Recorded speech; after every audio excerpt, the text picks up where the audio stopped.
Have you ever scrolled through Pinterest and looked through magazines and seen all these beautiful pictures of gorgeous gardens in their summer splendour? And have you wondered, well, I'm sure I could do that in my backyard? Well, this week and over the next few weeks, I'm going to show you how some of these looks can be achieved, and also we're going to have a little bit of a go at making a bit of a summer house out of old wood and doors, but you have to stick around. So over the next couple of weeks we're going to be making some DIYs from things that you have around the house that have been thrifted, that you may have in your garden already, and we're going to turn it into an enchanted, whimsical country cottage backyard.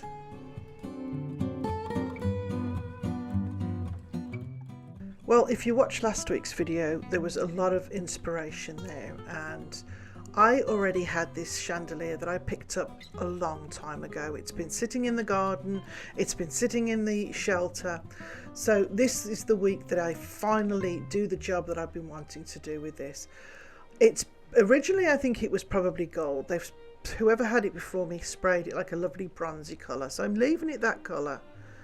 The wiring is through it, so I'm just going to cut the wires off, and I'm taking the candlesticks that would have held the light bulb. So I'm going to take all those apart, and then I have some solar lights that I've had in my yard for many years, and I'm just going to pull the tops off them, change the batteries, spray them out the same.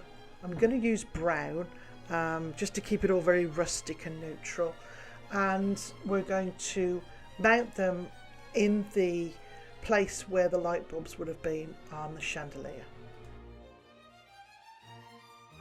So first things first, I taped off the little solar panels, because obviously if you get paint on those, they won't work any longer.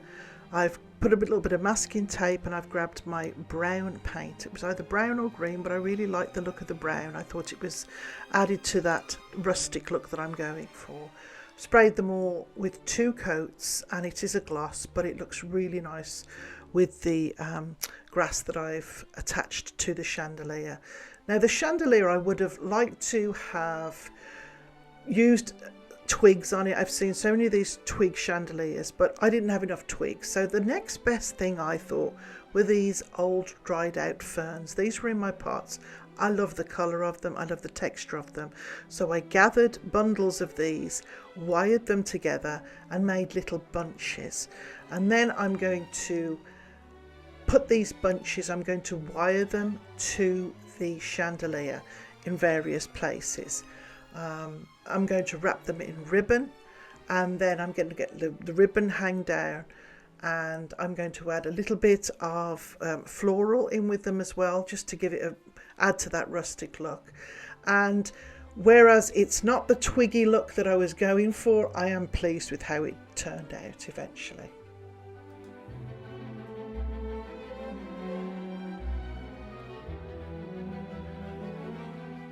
So I reattached the solar pieces to the glass piece of the light, and then glued those into place where the initial light features would have been on the chandelier.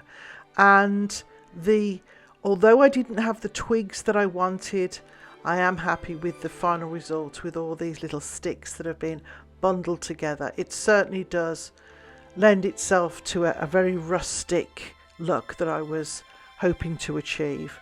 And I've placed it on a hook in the yard by the seating area, so at night it gives off a really lovely little glow, which will be perfect for the summer evenings.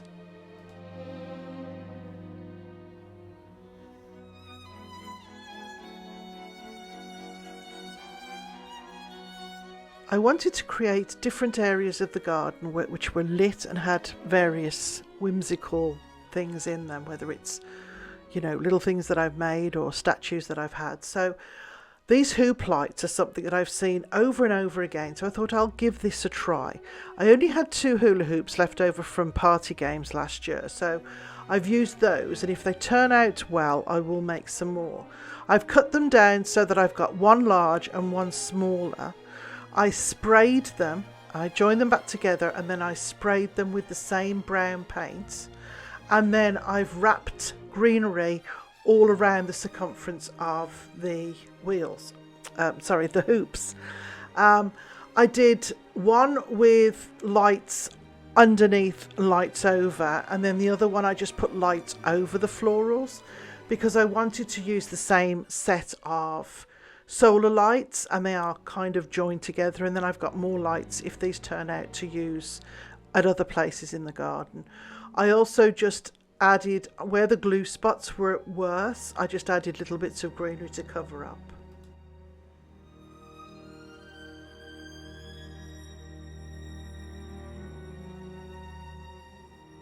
Once the hoops were done, I placed them in the middle of the garden. I have a little area that just has some greenery, and it has a very tall post in it. This is where I usually attach my patio lights to. It has a hook in the ground. I added another hook and then just attached these little hoops to them. It also has a little bird bath, and then the solar panel is there to obviously charge during the day.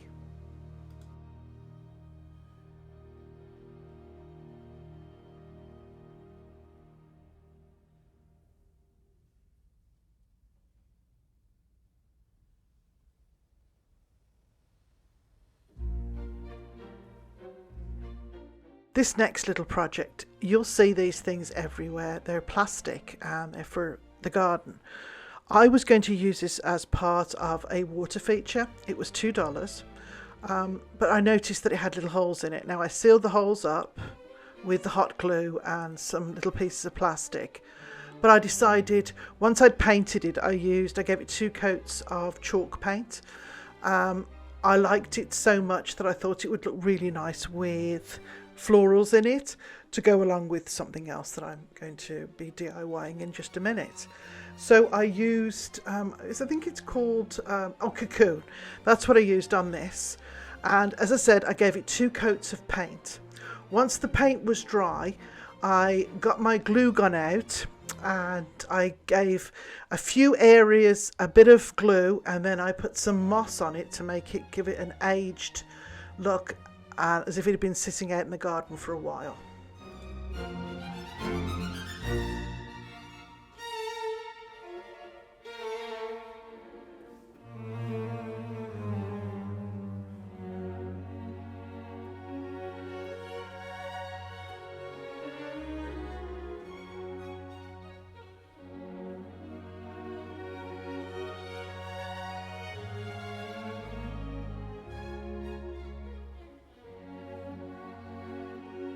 This little garden chair is to go along with the little turtle.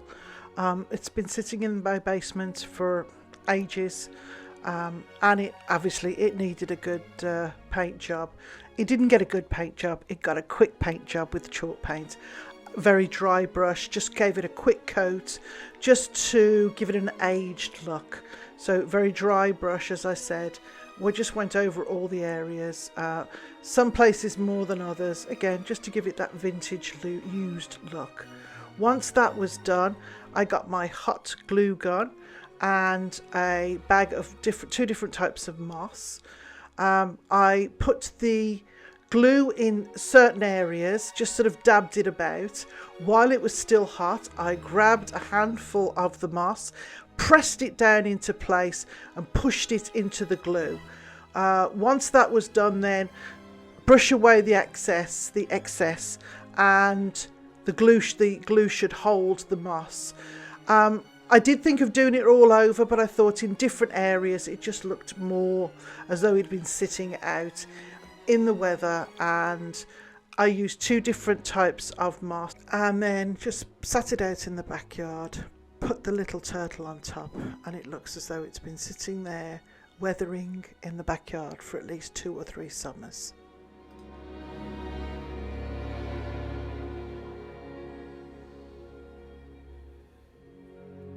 I've always had water features in my garden, and up until a couple of years ago I had this lovely stone lion that was mounted on my wall.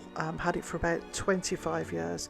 It got broken during the move, but I do like to keep it, so I've used this in a flower pot. I've sort of dug it in, and then I've got my solar pump from last year. I've got this metal bowl, and I've raised the pump up a little bit because I wanted it to fit through the hole that I made in this little spatter guard that I got from the dollar store. I've then glued the spatter guard to the top of the metal bowl, and then I'm going to fill that with water, put some little stones and rocks all the way around, put some florals in the pot, and I have myself a really lovely little water feature. Now, it's not terribly loud, and when the sun goes in it stops working, but I don't have a plug anywhere close by, so this is a perfect solution. You can buy bigger panels, you can buy them so that they go higher and they do fountains, but this one was perfect for what I needed in this pot, and it's added a lovely little feature to the corner of the patio and will be perfect in the summertime.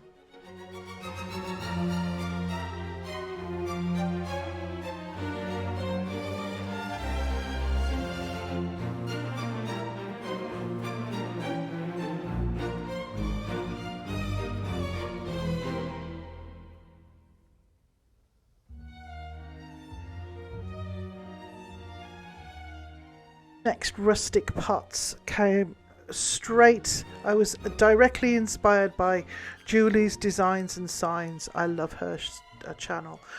This is something she does all the time. She uses candlesticks and all sorts. I had these two legs from, I can't remember where, I've had them for years. I used them in all sorts of things. So I used one way, one the other, and I had these two pots that I've had sitting around. I painted one in this lovely minty green, and I painted the other one in the cocoon colour. Now, when I was finished, I didn't like this green. It just didn't go with anything else that I'd done. So I went back over it with another colour just to tone them down. But I did give them both 2 coats, and then I glued them to the bases. I used hot glue and Gorilla Glue, and then once they were all done, I used a stamp on some, I tried to do it directly on the pots, and because they were circular, they didn't work terribly well. So what I did was I had some burlap, which is like a really rough linen, and I used my stamp, and this was Iron Orchid stamps. I've used these for years. And then I stamped onto the material, and then I Mod Podged the material to the front of the pots, the front and the back, and then I went over everything with waterproof Mod Podge so that I could use them in the garden. I did trim these down a little bit, and like I said, I stuck them directly to the pots.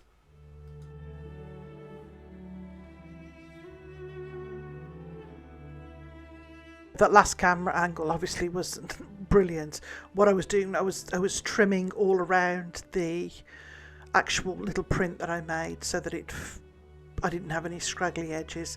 And then this is just a coat of Mod Podge underneath and a coat of Mod Podge over the top.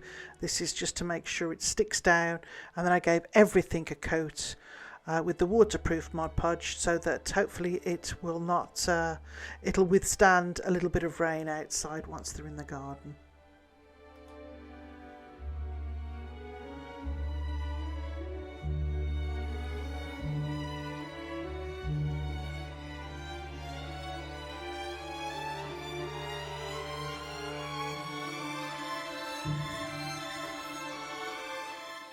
Glass lanterns. Now here's something we've probably all done at some point or another. I have been collecting little jam jars and little glass containers because I knew I was going to be doing this in the spring at some point. I picked up these 2, they're like paint cans, plastic paint cans. I picked them up from the dollar store. They came initially from the dollar store. I thrifted them for 50 cents each, and then I printed off some stencils, like latticey type stencils that would show, once they're lit up, they would cast a nice pattern out. And I've made 3 or 4 different designs and then stuck them to all of my different containers, and then I've picked off all the little bits so that when they're lit up and the light shines through, it'll cast a really pretty glow over wherever I put them. I'm using some of them in upcoming projects over the next couple of weeks, and I've used a couple of the glass jam jars in a little light thing that I've put in the backyard for this week. But you can see how pretty they turn out, and as I said, I've done 3 or 4 different patterns, all for the different projects that I'm doing. This one was a really nice art deco-y one on the other paint can, and again, just a matter of just placing it down and making sure it's all nice and flat, and then just popping some little either bottle lights or twinkle lights inside. And then what I did with mine was I just put some rope on the around the neck of the jars and then hung them up and lit them.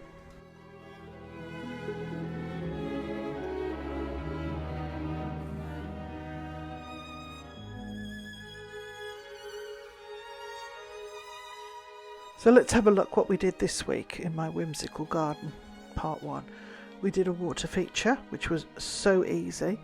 We did some lighting for the garden, again, which was really quite easy. And we did a couple of little planters and pots. Next time, I'm going to be concentrating on using various items that I've had in the backyard as shelters in the past. And I'm hoping to create a kind of, well, a more substantial shaded area that is very reminiscent of an English cottage garden. So again, that will be hopefully next week, along with some other little ideas to make the garden look more cottagey, or French country is another look that I'm really hoping to achieve. So I hope you enjoy and get inspiration for your garden, and don't forget to stick around for the end. I've got a couple of pictures of everything with a really lovely glow at night. So have a great week, and we'll see you next time.